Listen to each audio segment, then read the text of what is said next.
저는 올해로 결혼 5년 차로 이제 30대 중반에 접어드는 여자입니다. 남편은 저보다 2살이 많네요. 오는 8월에 아이가 태어나기로 예정되어 있습니다. 결혼 5년 차인데다가 저도 남편도 나이가 30대 중반으로 향하고 있는데 굳이 따지고 본다면 조금 늦은 감이 있기는 하지요. 우리 아이만큼은 부족함 없이 키우고 싶어서 조금 욕심내느라 늦어졌어요. 홀시모 모시고 살던 남편도 그렇지만 저희 집도 사정이 넉넉한 편이 아니어서 시작이 조금 어려웠거든요.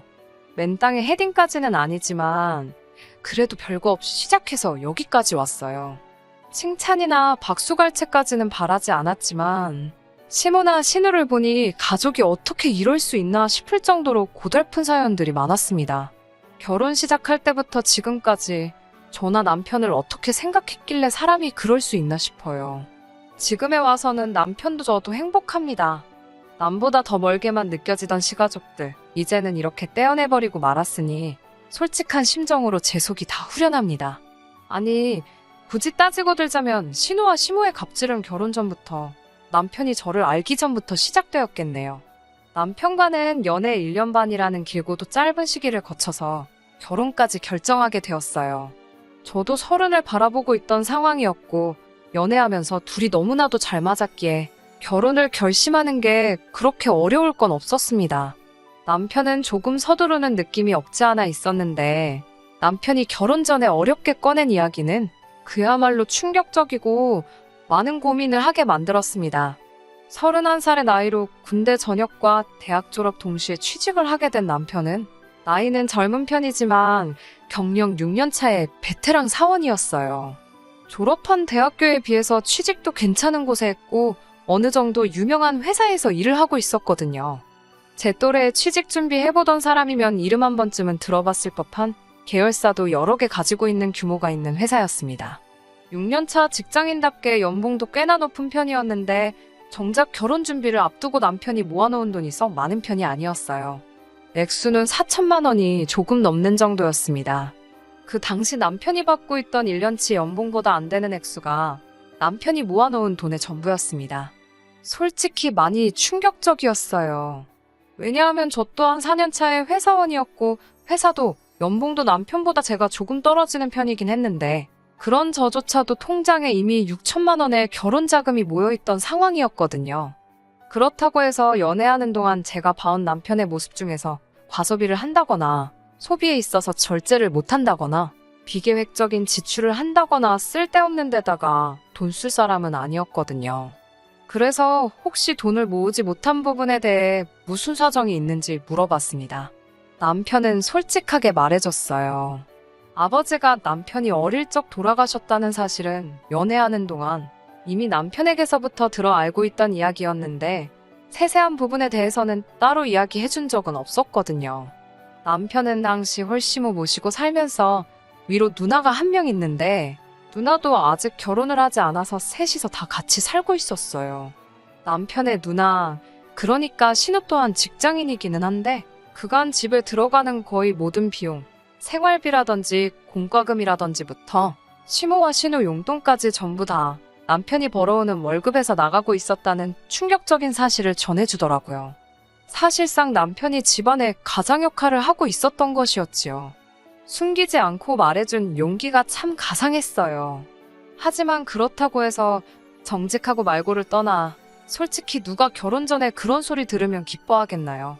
어느 집이던 그 집의 기둥은 뽑아오는 게 아니라는 말이 괜히 있는 게 아니기에 저 또한 결혼 문제가 쉽게 결정할 수 없는 일이라고 생각하고 있었습니다. 남편은 어렵게 입을 열었어요.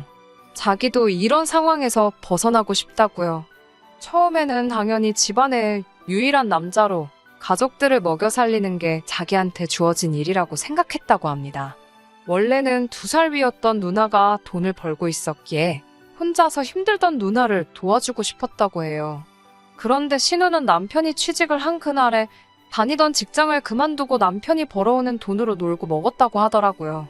신우도 재충전에 시간이 필요하다 생각했던 남편은 딱히 다른 말은 하지 않았고 혼자 가족들 벌어먹이느라 힘들었지만 2년 정도 후에 누나가 직장을 다시 구하면서 한숨 돌릴 수 있을 줄 알았다고 하네요. 그런데 신우는 자기가 버는 돈은 자기가 버는 돈이고 생활비며 여러 비용들을 계속 동생인 남편한테서 받았었다고 해요.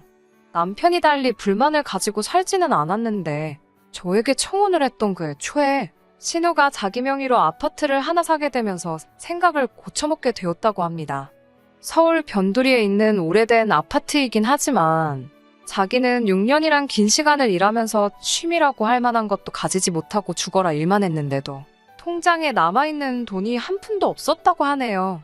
그때 남편은 이 생활을 청산하고 가족으로부터 독립을 해야겠다는 생각을 하게 되었다고 합니다. 현실에서부터 달아나기 위해 저랑 결혼을 결심한 건 절대 아니고 저랑 함께라면 그 어떤 힘든 일도 이겨낼 수 있을 것 같다며 저를 향한 마음은 진심이라고 전해왔어요. 그런 사정을 저한테 거짓으로 말하고 가족들 뒷바라지하고 있던 사실 또한 저 모르게 다른 변명으로 둘러댈 수도 있었는데 모든 걸 사실대로 말해준 걸 보니 남편의 진심이 느껴졌어요.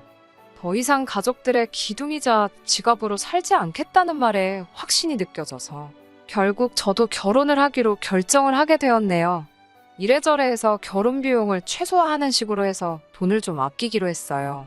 그래도 좋은 사람들을 만나서 여기저기서 도움받아가면서 비용을 많이 줄일 수 있었네요. 결혼식 비용을 아낀다고 상황이 여유로운 건 결코 아니었지요. 둘이 합쳐 1억으로 서울 어디에 집을 구하겠어요.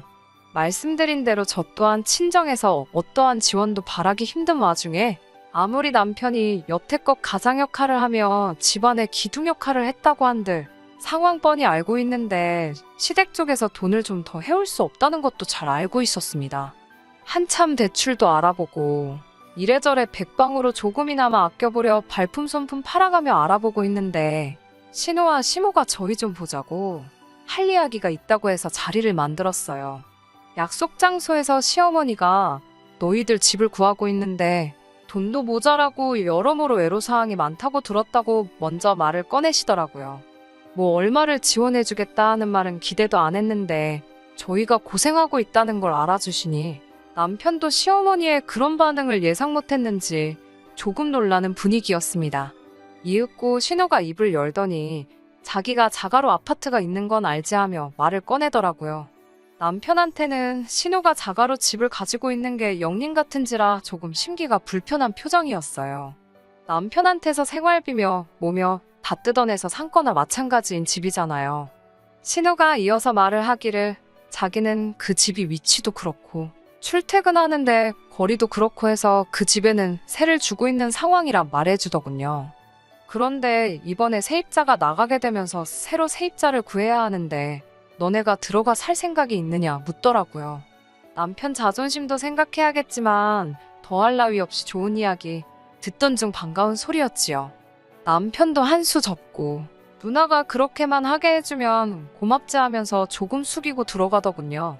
신우는 앞뒤 다 잘라먹고 그러면 너네가 들어가 사는 걸로 하고 하면서 전세금 이야기를 꺼냈습니다. 저는 당연히 동생 일이고 그 아파트도 사실 동생 덕분에 자가로 구한 거나 마찬가지니 시세보다 더 싸게 해주겠다고 꺼낸 이야기인 줄 알았는데 그게 아니더군요. 오히려 시세보다 훨씬 더 높은 가격을 부르는 거예요. 한다는 말이 신혼부부 전세금 대출이 이자가 싸지 않냐면서 신우가 지금 알아보고 있는 아파트가 한 채 더 있는데 자기가 대출을 받으려면 이자가 비싸니 저희 보고 대출을 받아오라는 뜻이었어요. 남편이 어이없어 하면서 우리가 지금 한 푼이라도 더 아껴보자고 알아보고 있는 거지. 예산을 훌쩍 뛰어넘으면서까지 그 집에서 살 이유는 없는 것 같다고 딱 잘라서 거절을 했습니다. 신우가 약이 잔뜩 올라서 하는 말이 저희가 도와주기만 하면 자기가 아파트를 한 채를 더 할 수가 있는데 누나가 돈 벌자고 하는 이야기인데 동생인 너가 그렇게 나오면 어떡하냐면서 열을 내더라고요. 더럽고 치사하게 나오는 게 누군데 오히려 저희한테 역정을 내면서 짜증을 부리더라고요. 시모도 나서서 남편 보고 이자 싸게 돈 좀 해오라고 가족끼리 서로 도와야지 않겠냐고 하는데 말이 가족끼리 서로 돕자는 거지. 일방적으로 저희가 희생을 하라 강요하는 소리였어요. 남편도 저한테 했던 말이 있으니 굴하지 않고 그렇게 할 생각 없다고 단호하게 나오니 신우가 이내 잠잠해지더니 알겠다고 하나뿐인 동생 위해서 자기가 손해 좀 감수를 하겠다고 나오더라고요. 그런데 전세금도 매물 나와 있는 거에 비해 별반 차이 없는 금액을 말하면서 싸게 들어와서 살게 해주는 대신에 조건이 있다면서 말도 안 되는 요구를 하기 시작하는 겁니다. 자기가 잘 아는 업체 알아봐 놓은 데가 있다고 저희가 새들어 살다가 인테리어를 싹 다 새로 해놓고 나가기만 하면 된다고 하는 거예요. 그러면서 견적이라고 말하는데 2년 내로 하면 지금 내놓은 견적 그대로 해주기로 했다고 3천만 원만 따로 모아놓으라는 거예요. 속이 훤히 보이더군요. 저희가 나가게 돼서 세를 다시 주거나 아파트를 팔거나 하려면 구축 아파트라고 해도 내부 인테리어를 새로 해놓은 게 더 유리하니 그 비용을 저희 보고 내라고 하는 거였지요. 끝까지 독립해서 이제 자기 인생 찾겠다는 동생한테서 마지막까지 한 푼이라도 더 뜯어먹을 생각밖에 없는 거예요. 남편도 결혼하면서 이제 생활비도 더 줄 수가 없다 이미 말을 했다고 하니 신우랑 시모도 이번이 마지막 기회라고 생각했는지 마지막 한 방울까지 다 짜내서 털어먹으려는 계획을 가지고 있던 겁니다. 그러는 와중에 언성이 높아지고 조금 다투는 식으로 이야기가 오고 가게 되었습니다. 여태 내가 벌어온 돈에 빌붙어서 산 집 아니냐. 어차피 그 집은 전세로 들어가도 우리 예산을 초과해서 그 돈 내고 전세로 들어갈 생각도 없다 하고 못을 박았어요. 하물며 2년 살고 3천만 원 들여서 인테리어 새로 해주고 집을 빼줄 생각도 없다고. 3천만 원이 누구 집 개 이름도 아니고 차라리 월세를 살아도 그거보단 싸게 먹히겠다고 하면서 신우시모와 대판 싸우게 되었지요. 결국 시모와 신우와는 더할 이야기도 없었고 연을 끊고 사내 어쩌네 하면서 헤어지게 되었습니다. 가족끼리 연을 끊겠다는 말이 남편에겐 상처일 법도 했는데 오히려 이렇게 된 게 후련하다고 하면서 저한테도 크게 마음 쓰지 말라고 이야기를 해주더라고요. 겉으로는 아무렇지 않은 척 하지만 속은 말이 아니겠구나 싶었습니다. 그렇게 저희는 결혼을 하게 되었어요. 결혼식도 스몰 웨딩보다도 훨씬 더 조촐하게 했습니다. 어차피 시모와 신우가 연을 끊겠다며 결혼식도 불참하겠다 선언을 했거든요. 신혼집은 교통도 불편하고 집도 오래된 빌라였지만 저희 형편 안에서 가장 좋은 조건으로 구해서 들어갔어요. 어차피 맞벌이 부부였고 둘 다 같은 목적을 가지고 있었으니 그 생활이 힘들거나 하지는 않았습니다. 자녀 계획은 조금 미뤄지게 되었지만 돈도 수월하게 모을 수 있었고요. 더 나은 삶을 위해서 힘든 것도 있고 열심히 노력했지요. 결혼 직후 3년은 정말 뭐 했는지 싶을 정도로 순식간에 지나갔던 것 같아요. 워낙 바쁘게 살았던지라 누구 만나고 할 시간도 없었지만 식가족하고는 만날 일이 전혀 없었지요. 아들 결혼식도 기분 나쁘다고 안 온 사람들하고 무슨 교류가 있었겠어요. 그런데 어떻게 제 연락처는 알아낸 건지 신우한테서 전화를 한 통 받게 되었습니다. 이미 남처럼 지낸 지가 3년인데 제가 뭐라 할 이야기는 아닌 것 같고 가족 일이니 저보다는 남편하고 직접 통화하시라고 했어요. 남편도 신우가 먼저 연락을 해왔다는 게 의외로 보였고 그간 어찌 지냈냐, 그래도 가족인데 명절 때마다 보고 싶더라 하는 그런 이야기를 나눈 것 같았습니다. 남편도 그 꼴로 연을 끊게 되었지만 그 기간 동안 가족들하고 연락 한 통 없이 지내며 나름 고충도 있었고 외롭고 힘들었던 부분이 있었나 봐요. 그래서 다시 한번 만나기로 했지요. 약속 장소에 나갔는데 신우와 시모가 먼저 도착해서 저희를 기다리고 있었습니다. 멀리서부터 반갑게 손을 흔드는 두 사람 모습에 남편도 어느 정도 벅차오르는 듯해 보였어요. 시작이 안 좋았지만 이제부터 잘 지내볼까 생각했던 그 마음은 신우와 시모와 인사를 하자마자 날아가 버리고 말았습니다. 거두절미하고 신우와 시모가 저희한테 꺼낸 말은 너네 집 산다고 돈 좀 모아놓은 게 있지 않냐면서 그 돈 좀 보태라고 하더군요. 자기가 알아봐 놓은 대박 아파트가 있다면서 지금 사놓고 몇 년만 묵히면 큰 돈이 될 거라고요. 그때랑 다르게 저희한테 빌리는 거고 집값이 오르면 저희 목도 좀 쳐서 돌려주겠다고 하는 겁니다. 남편 표정은 실망한 기색이 역력했어요. 시간이 지나 앙금이 사라지고 오해가 풀렸다고 생각했는데 고작 한다는 말이 그때랑 다를 바 없는 이야기였으니 말이지요. 그때 저희가 자기 제안을 거절해서 그때 보고 있던 아파트를 놓쳤다면서 그 집이 지금 얼마인지 아냐며 손해가 막심했다고 하더라고요. 돈이 없어 못 산 걸 가지고 저희 때문에 손해를 봤다는 말부터 시작하니 무슨 기대를 하고 이 자리에 나왔나 싶었습니다. 아무튼 그때 저희 때문에 손해본 것도 있지만 다 용서해주겠다면서 이번에는 두 번은 오지 않을 기회이니 가족의 일원으로서 동참하라고 하는 거예요. 영끌을 하려는데 대출받을 곳도 없고 하니 영 끊고 지내던 저희들 돈이 필요해서 불러낸 주제에 뭐가 저리 뻔뻔한지 싶었습니다. 이런 이야기 하려고 부른 거면 그냥 여지껏 그랬던 것처럼 영 끊고 지내자고 하고 남편은 자리에서 일어났어요. 신우는 어떻게든 돈을 마련해야 했는지 그러면 너네 어차피 집 사야 되지 않냐면서 자기는 돈이 필요하니 자기 명의 아파트라도 사가라고 하더라고요. 남편도 나름 지푸라기라도 짚고 싶은 심정이었을 것 같네요. 이러나 저러나 저희가 이제 집도 알아보고 싶었고 신우가 돈이 필요해서 급매로 내놓는 집일 테니 조금 싸게라도 해주면 신우는 필요한 돈이 생기는 거고 저희도 적당한 집을 구할 수 있는 거고 가족 간의 불화도 해결되지 않겠나 하는 기대였나 봐요. 마지막이다 하는 심정으로 남편이 얼마에 해줄 건데 하고 물었는데 역시나 우리 신우 그냥 넘어가는 법이 없었네요. 워낙 오래된 아파트고 위치도 위치인데다가 단지도 작아서 재개발 이야기가 10년도 전부터 있던 곳인데 아직도 재개발 소식이 없어서 서울 집값이 그렇게 오르던 와중에도 집값이 변동이 전혀 없는 아파트였어요.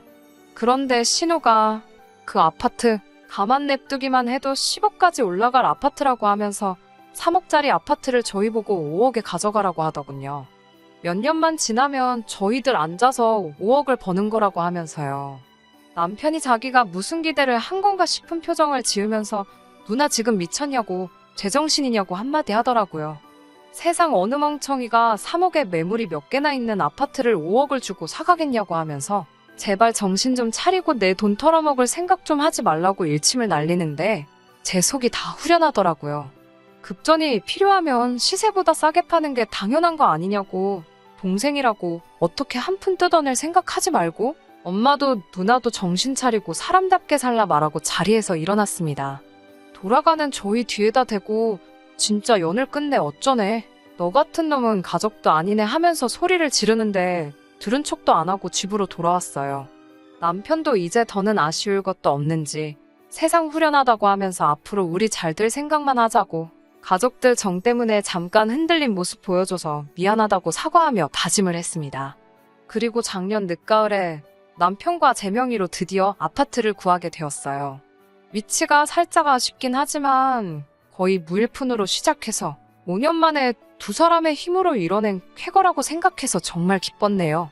저희가 전문 기술자는 아니지만 이리저리 알아봐서 내부도 직접 고치고 저희들 보금자리를 만들었네요. 격경사로 이사와 동시에 아이도 생기게 되었고요. 정말 너무 행복했지요. 그리고 새해가 밝고 얼마 지나지 않아서 또 그동안 연락 한 통 없이 지내던 시가족들한테서 연락이 왔어요.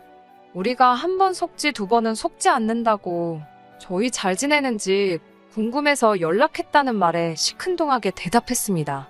또 말도 안 되는 이유로 우리한테 한 푼이라도 뜯어갈 생각이겠거니 했지요. 소식은 어디서 들었는지 집 샀다는 이야기 들었다며 축하를 해주면서 이제 명절인데 가족끼리 한번 뭉쳐야지 않겠냐고 하는 겁니다. 사뿐히 무시해주고 있었는데 설 당일날 우리 집은 어떻게 알고 찾아왔어요. 남편이 그나마 외삼촌 한 분하고는 연락을 하고 지냈는데 삼촌 통해서 수소문해서 찾아왔다고 하더라고요. 그런데 시무랑 신우가 몰골이 말이 아니었어요. 그동안은 집 보러 다닌다고 절대 후줄근하게 하고 다니던 사람들은 아니었는데 말입니다. 살도 좀 빠져 있었고요. 근처 마트에서 집들이 선물이랍시고 휴지도 사오고 했더라고요. 남편이 여기는 왜 왔냐고 날이 잔뜩 서 있는데 그 몰골을 보니 그냥 보내기도 그래서 들어오라고 했지요. 집을 둘러보더니 잘해놓고 산다고 보기 좋다고 하면서 웬일로 가족 같은 말을 건네주더라고요. 또 무슨 어이없는 투자권유를 하며 우리 돈 빼먹을 생각을 하려나 했더니 이번엔 투자권유가 아니었어요. 대뜸 자기들 좀 살려달라고 빌기 시작하대요. 이야기를 듣자 하니 2년 전에 저희한테 아파트 새로 하나 알아놨다고 돈 내놓으라고 했던 그 아파트 있잖아요. 신우명의 아파트는 팔아서 자본을 만들고 시어머니 집도 담보로 대출받고 여기저기서 있는 대로 연끌을 해가지고 기어이 그 집을 샀나 봐요. 그런데 이번에 부동산 대란이 오면서 그 집은 신우랑 시모가 그 당시에 영끌했을 때보다도 가격이 폭락을 했답니다. 그런데 이자는 이자대로 나가고 있고 두 사람 벌이로 도무지 그 이자조차 감당할 수 있는 수준이 아니라는 거예요. 신우도 시모도 그 이자 감당하겠다고 투자까지 뛰고 있는데도 택도 없다고 합니다. 집은 금매로 내놓긴 했는데 누가 사가는 사람도 없나 봐요. 그 집이 정리되는 대로 빚잔치하고 저희 돈도 다 갚을 테니까 팔릴 때까지 이자 내는 것 좀 도와달라고 거의 바짓가랑이라도 붙잡을 기세로 제발 좀 도와달라고 울부짖더라고요. 목소리 떵떵거리던 양반들이 저 자세로 나오니까 솔직히 마음이 조금 그랬는데 남편이 그동안 쌓인 게 많았는지 일침을 놓더라고요. 누나나 엄마가 내가 가족들 도움 필요로 할 때 뭐 하나 도와준 적이 있느냐면서 어떻게든 나한테 한 푼이라도 더 가져갈 생각만 하던 사람들이 이제 와서 도와달라고 하면 자기가 도와주겠냐고요. 집들이 선물이라고 사온 휴지를 던지면서 이 휴지가 내가 첫 직장 취직하고 나서 처음으로 누나랑 엄마한테 뭐 하나 받아보는 거라고 만약에 생각했던 대로 투자가 잘 돼서 떼돈을 벌었으면 지금 이 자리에 나를 찾아오기나 했겠냐 하면서요. 그때 내가 내 돈 투자해서 날려먹었으면 어떻게 할 생각이었냐고. 이렇게 된 거 다 자업자득이지 않냐며 일 없으니 제발 가라고 엄마나 누나나 제발 염치 좀 챙기고 살고 이제 진짜 두 번 다시 우리 앞에 나타나지 말라고 속 시원하게 한마디 하더라고요. 얼마 전에 연락이 왔어요. 어떻게 신우랑 시모는 그 아파트를 정리하기로 했나 보더라고요. 손해가 막심했지만 그래도 다행인 건 빚은 남지 않았나 봐요. 아직 시어머니 집이 있으니 두 사람 빚 없이 지낼 곳도 있고 사는데 지장은 없을 건가 봐요. 신우랑 시모가 눈물로 용서를 구하고 앞으로 두 번 다시 돈에 관련된 이야기는 하지 않겠다고 다짐을 하는데도 남편은 단호하게 그냥 거리 두고 지내자고 못을 박더라고요. 남편은 가족과 완전히 등지게 되었으니 마음 아픈 일이겠지만 이미 5년을 연을 끊고 살았는데 어느 정도 이겨낸 것 같아 보이더라고요. 사람 쉽게 변하지 않는다고 지금이야 맘고생이 끝났으니 저럴 수도 있는 거고 아직 완전 쫄딱 망한 게 아니니 또 무슨 건덕지만 생기면 안 좋은 일로 얽히게 생겼으니 그냥 이렇게 있어도 문제 없다고 그냥 앞으로 우리 인생에만 집중하고 행복하게 살자고 하더라고요. 10년간 속에 삭혀만 두고 담아두고 있던 말을 했으니 남편 속이 얼마나 후련했을까 싶어요. 저도 제가 나서서 남편과 시어머니, 신우 사이를 이어주거나 하지는 않으려고요. 다른 사람도 아니고 자기 가족들 문제니 해결할 생각이 있으면 남편이 어련히 알아서 잘하겠지 믿음이 가네요. 남의 집 기둥은 뽑아오는 거 아니라고 해서 걱정했는데 괜한 걱정을 했던가 봐요. 저희는 새 보금자리에서 곧 태어날 아이와 함께 행복하게 살 계획입니다. 끝까지 들어주셔서 감사합니다. 오늘의 사연은 여기까지입니다. 구독과 좋아요, 알람 설정 부탁드리고 더 좋은 사연으로 다시 찾아뵙겠습니다. 감사합니다.